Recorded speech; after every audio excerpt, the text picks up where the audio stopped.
नमस्कार दोस्तों, मैं हूं सुरजीत सिंह और आप देख रहे हैं workervoice.in। दोस्तों, पीएफ के नाम पे 3 करोड़ का बहुत बड़ा घोटाला हुआ है, जिसको जान करके आप काफ़ी हैरान हो जाएंगे। अगर आपका पीएफ का खाता है तो इसको ध्यान से देखिएगा।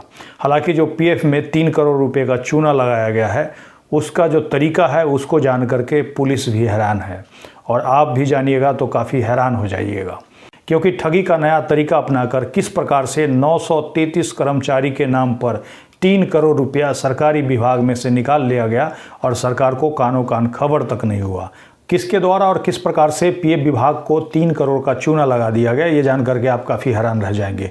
हालांकि इसके ऊपर एफआईआर दर्ज कर लिया गया है और आज हम इसकी जानकारी आपको बताने जा रहे हैं। दोस्तों, आपको याद होगा केंद्र सरकार के द्वारा 2021 में कोविड महामारी के दौरान लोगों को रोजगार देने के लिए आत्मनिर्भर योजना की शुरुआत की गई थी, जिसमें केंद्र सरकार के द्वारा कहा गया था कि अगर आप कर्मचारी को नौकरी देते हैं तो जो पीएफ का कर्मचारी का हिस्से का जो अंशदान है वो सरकार के द्वारा दिया जाएगा।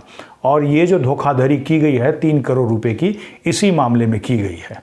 हिंदुस्तान टाइम्स के 4 फरवरी 2024 के रिपोर्ट के अनुसार अगर आप देखेंगे तो ये फ्रॉड जो किया गया है 3 करोड़ का एक कंपनी मालिक के द्वारा किया गया है, जिसके द्वारा फर्जी तरीके से कर्मचारी को अपना कर्मचारी दिखा करके और पीएफ विभाग को चूना लगाया गया है, जिसमें कि 3 करोड़ रुपया ले लिया गया है और इसी के लिए एफआईआर दर्ज कराया गया है। ये जो पूरा मामला है वो देहरादून का है और देहरादून के क्षेत्रीय कार्यालय ने एफआईआर दर्ज कराया है, जिसमें कि बसंत विहार थानाध्यक्ष महादेव उनियाल ने बताया कि कर्मचारी भविष्य निधि संगठन ईपीएफओ के द्वारा देहरादून क्षेत्रीय कार्यालय की ओर से तहरीर दी गई है, जिसमें कि आरोप है कि sunrise security and placement services company के मालिक विकास कुमार निवासी नेहरू कॉलोनी देहरादून के द्वारा ऐसे 933 लोगों के आधार कार्ड और बैंक खातों का उपयोग किया, जो कि वास्तव में संस्थान के कर्मचारी थे ही नहीं।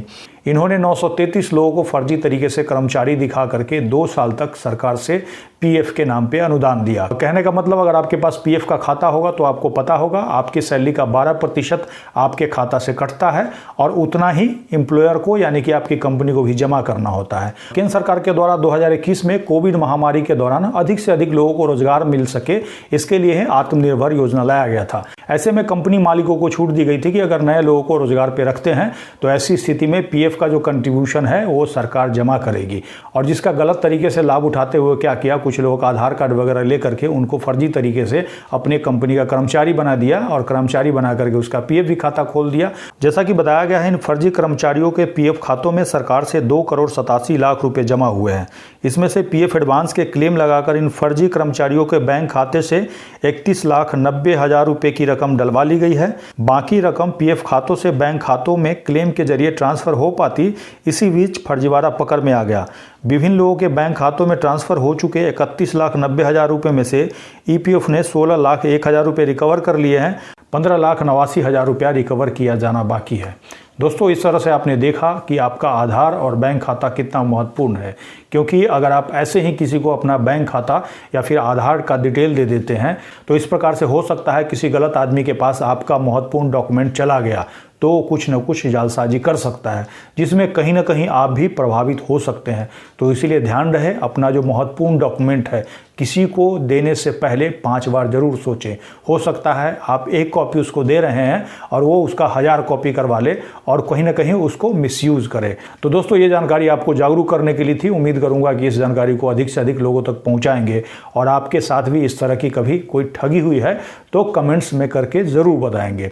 इस वीडियो को अगर आप फेसबुक पे देख रहे हैं तो पेज को लाइक करेंगे, यूट्यूब पे देख रहे हैं तो चैनल को सब्सक्राइब करेंगे, अधिक से अधिक वीडियो को शेयर करेंगे। इसके साथ ही विदा लेता हूं, जल्द ही एक नई जानकारी के साथ मिलते हैं। धन्यवाद।